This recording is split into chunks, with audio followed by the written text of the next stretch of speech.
فرقي بتعلو ونحن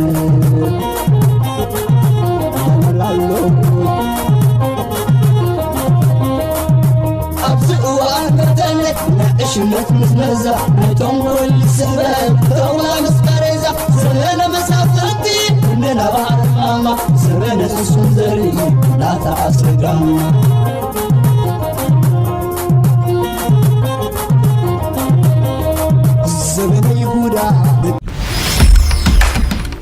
سلام زخبركم تقاطعت تيمانا انفو ميديا كما يتوعلو نلوم سولس علات كلت ورح عسر تغلطي اختشعن اسران حموشتن نايمشت كم تلمود زيتا فلاليو وانا وين حادثر تزعباتاتن زيناتاتن حيزلكم متسيلخو مكتالكم يعدم كبرات تقاطعتلتي نزا چانلنا نمعباي توم حدث زخونكم سابسكرايب كبرو تيوم زغبركم كا شير لايك كومنت مغباراي تحماو اندابلكو نابتي ناي حجي مدبات كسغركم بقدامنت زغربلكم كبرات تخاتتلتي مچم لبامات بأف عياشو يزاربو زبهال عبي مثلانا يولدنا لنديو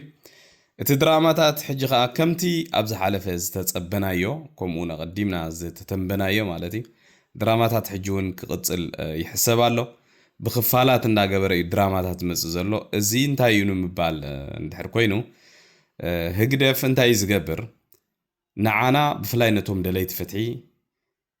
ዘይጭቦጡ ዘይውድኡ መወዳእታ ዘይብሎም መፍትሑን ዘይብሎም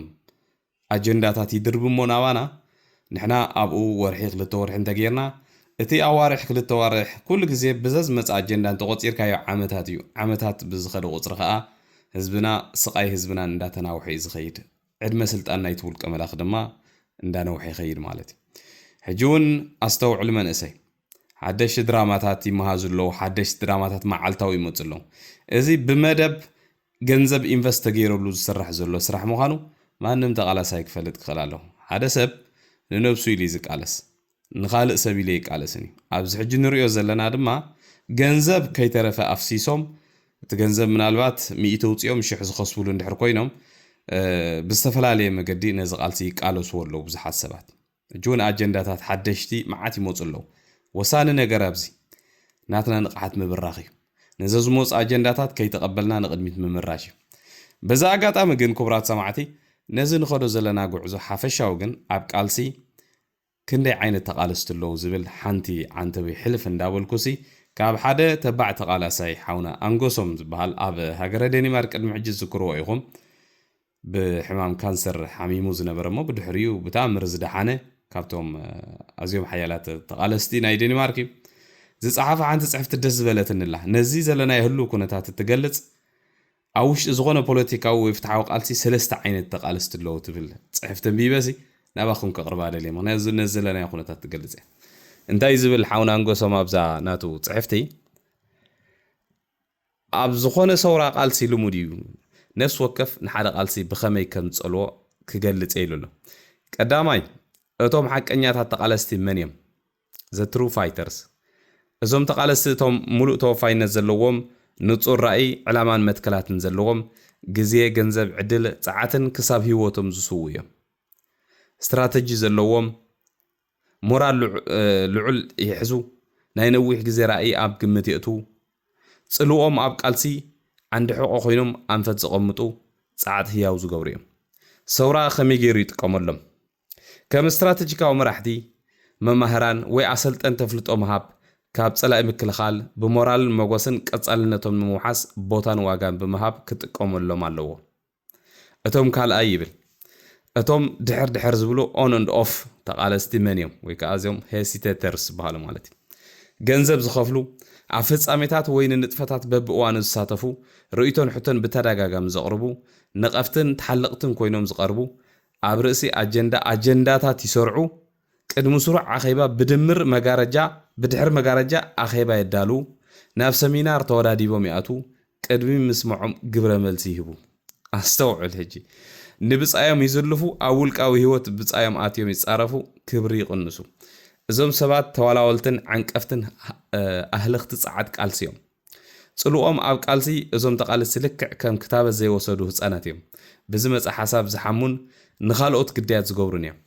ክታበት ዘይወሰደ ህፃን ንሕማም ክጻወር ኣይክእልን መወዳእቱ ኻ ክሳብ ሞት ክበጽሕን ንኻልኦት ህፃናት ክልክምን ይኽእል እዩ كمون ازم تقالستي حساب يتصورن فرحاتن تطراطرتن يوم اموداتا خا نخالو تقالستي عنقفون يصلون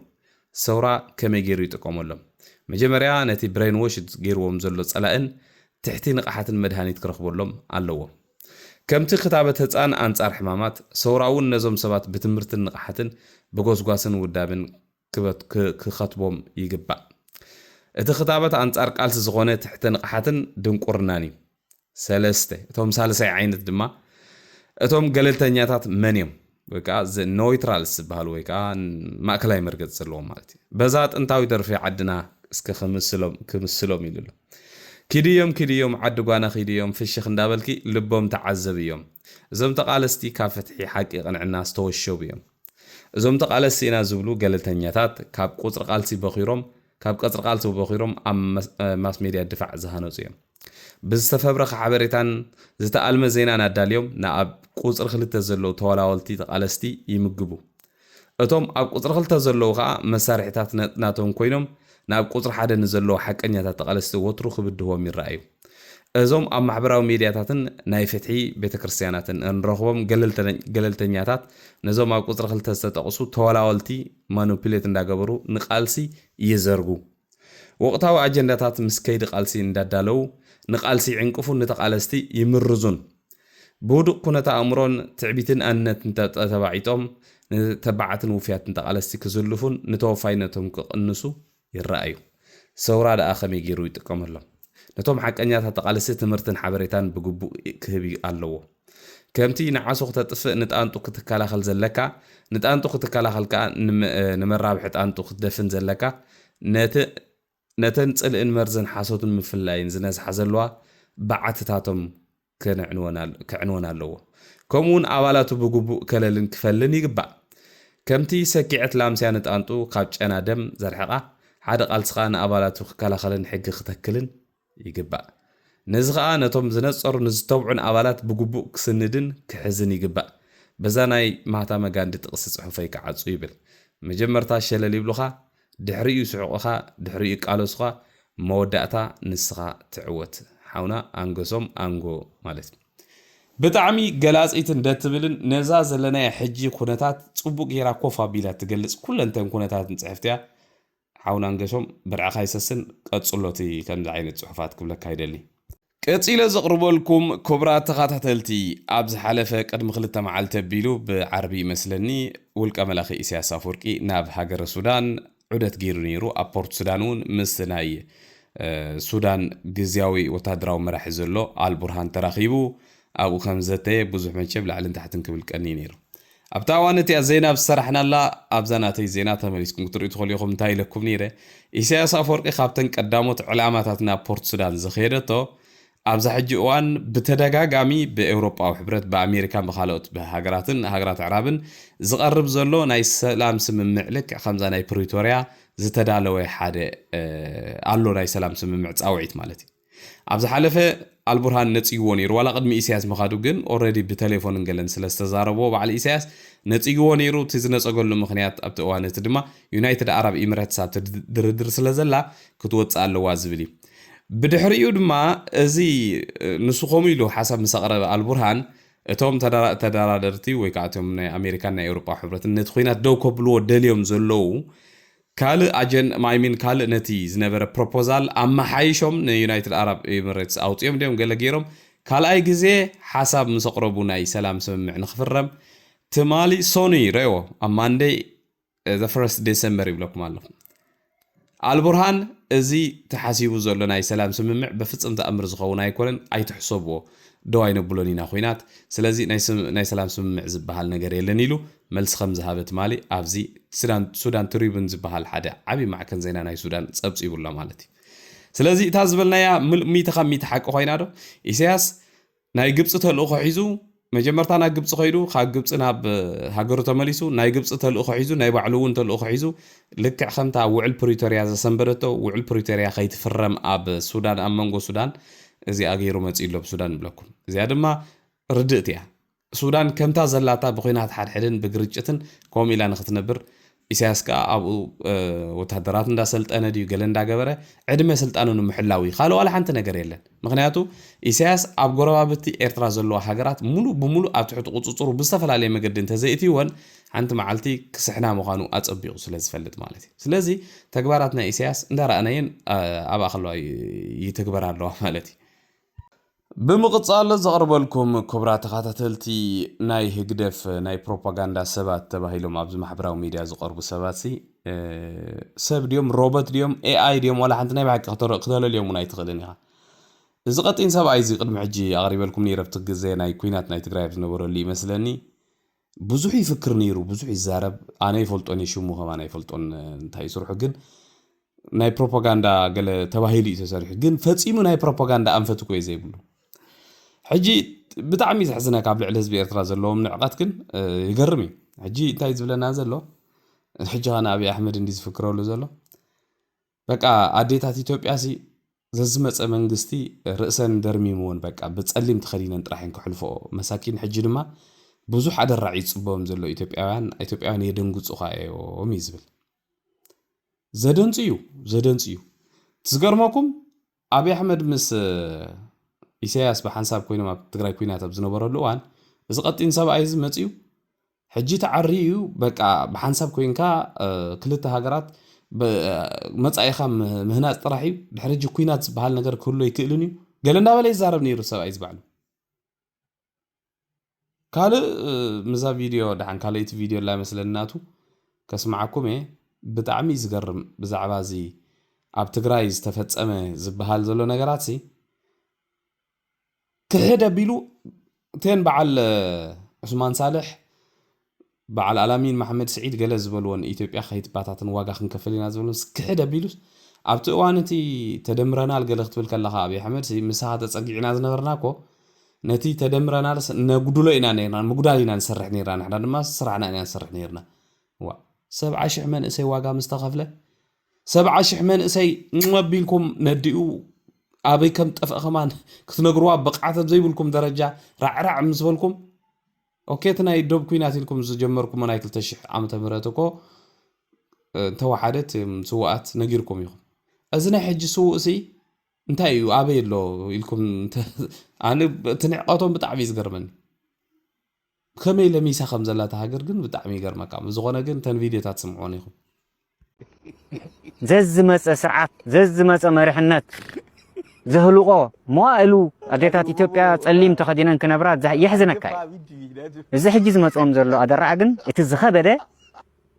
ሃልሃልታ እዩ ኣብ ኢትዮጵያ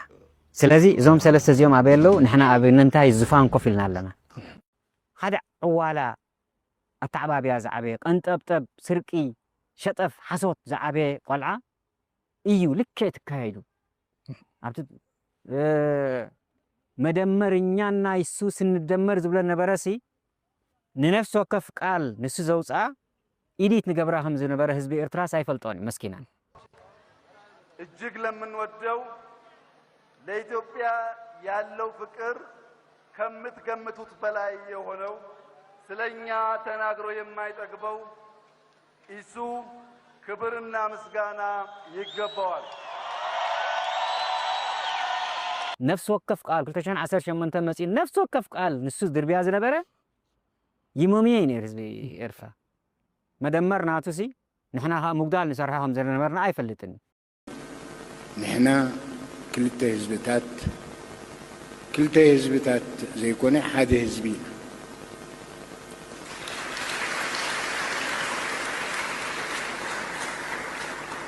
ብሓባር እውን ክንነብር እንደሊና ፕራይም ሚኒስተር ናይ ብሓቂ ምቕሉል ዝኾነ መራሒ ከም ዘለና እቲ ሎሚ ዝገበሮ ከዓኒ ምስጋናና ዓብዪ ከም ምዃኑ ክፍልጥ ይፈቱ ኣብቲ ወከልቲ ህዝቢ ፕረዚደንት ወኪለካ ኣለኹ ክብል ከለሲ ንምንታይ ወኪልዎ ሓንጎሎ ከይርዳእ ረኸውን ከም ዶክተር ኣብይ ዝረኸበ ህዝቢ ኢትዮጵያ ጥራይ ዘይኮነ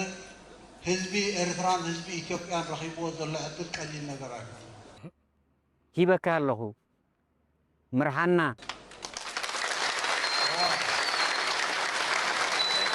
أنا تدقاقامي له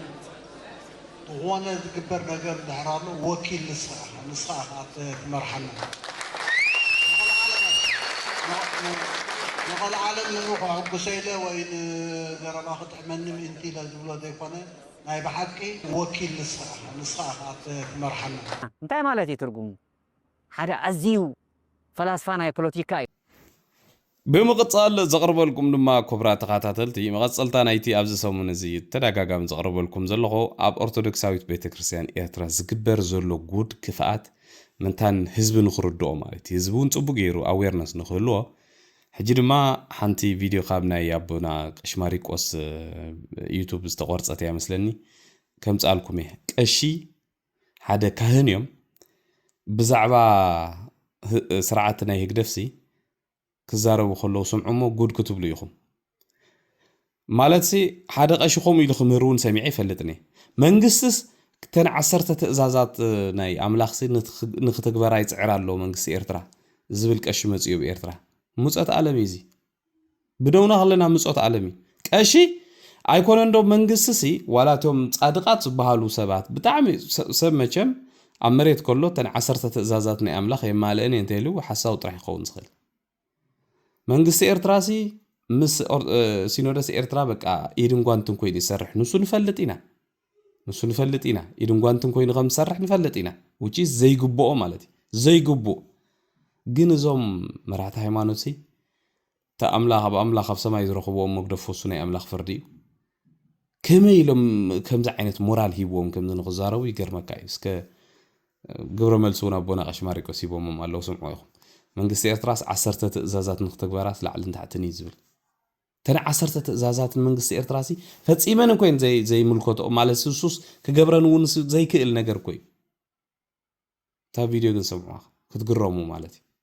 እዩ መንግስቲ ኣውራ ምስ ቅዱስ ሲኖዶስ ኢዶም ባንቱ ኮይኑ ሰሓል ይገርሞ ዝነውሩ ዘበለ መንግስቲ ኤርትራ 10 ትእዛዛት ክትግበር ኣለዎ ባህላይ أحواتي سمعهم لهم زيادة تدقن إذا قالت لازم يكون 3 قالات أمدلوها تدقن حبيبنا نكات إذا ما ينقصتي أورا مس قدس ينورس إدون بانتين قايم سال حل نور زبلة من كثير 10 تزازات كتقول الله ولا هلاي سمعهم إيتس منقصتي مس قدس ينورس كوين يسرح ذليل كلايكا انتايلو إذا سرع مز منقصتي 10 تزازات كفت سما يزدل السعر كفت سما لهم قدلو كمز عينت كم مسكال زحازو كاهن اتسر عسي 10 تزازات كفت سما اللون يزبل كله خلو 10 تزازات تايز اي تقتل ديكون يزبل موسى تقالس نبرو أسري زحق ظل باتاريخ أو سربيا زقتل أيكون مني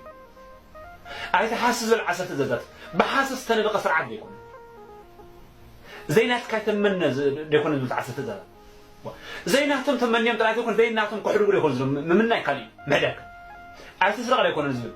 كابت خسين كم بقى السرق سرعة ديكون إذا سرعة 10 تزداد في السماء اللونيو زبن السوق في السماء أزل له خلو كنمزي عينت كانت قلنا على حاسب لا زين تعرفوا زين استزاروا أبيكش زمن كاين بمودعتها زقرب لكم دما كبرى تخاتلتي جلوبال ستاتستكس أبزبل حدا ويب سايت لو ما عندي زراعة خو صحف كحدا أبز حجز واتس أمالتي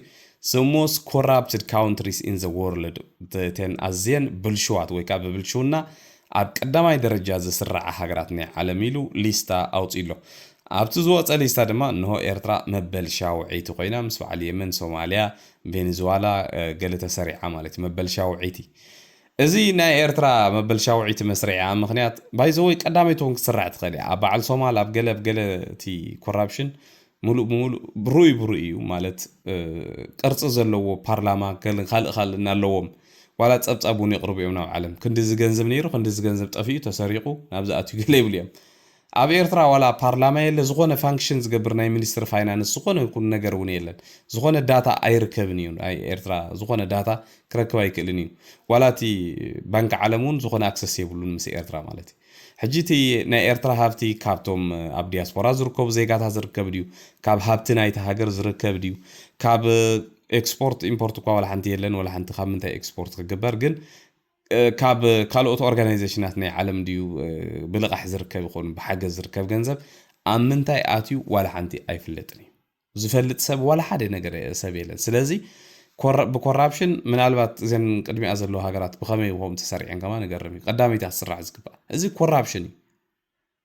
ኮራፕሽን ምናልባት ሰብ እንታይ እዩ ዝመስሎ ከምዚ ኢትዮጵያ ወይ በዓል ሱዳን ገለ ዝግበር ሓደ በዓል ስልጣን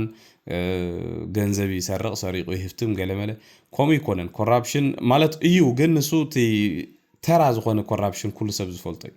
ብመንግስቲ ደረጃ ኢንስቲቱሽናላይዝድ ዝተገብረ ስርቂ ሙሉእ እቲ ሃገር ኣብ ትሕቲ ሳንጣ ናይ ሓደ ሰብ እንተኣትያ ግን ድሕሪኣ ሃገር ቅድሚኣ ሃገር ክትስራዕ ኣይትኽእልን እያ ብኮራፕሽን ብዝኾነ ግን እቲ ሊስታ ናይ ግሎባል ስታቲስቲክስ ኣብ ዘለኩም ረእዩ ዝኸበርኩም ሰማዕቲ ንሎሚ ናይ ምሸት ኣዳልየልኩም ዝነበርኩም መደባት እምበኣር ነዚ ዝመስል ኣብዚ መደብ ዘለኩም ርእይቶታት ከምቲ ኩሉ ግዜ ትገብርዎ ብኮመንት ብካልእ ዝተፈላለየ መገድን ሓሳብኩም ክተካፍሉና ትኽእሉ ኢኹም እዚኣ እንዳበልኩ ናይ ሎሚ ምሸት መደብ በዚ ወዲእ ኣለኹ ሰሰናይ ንዓኹም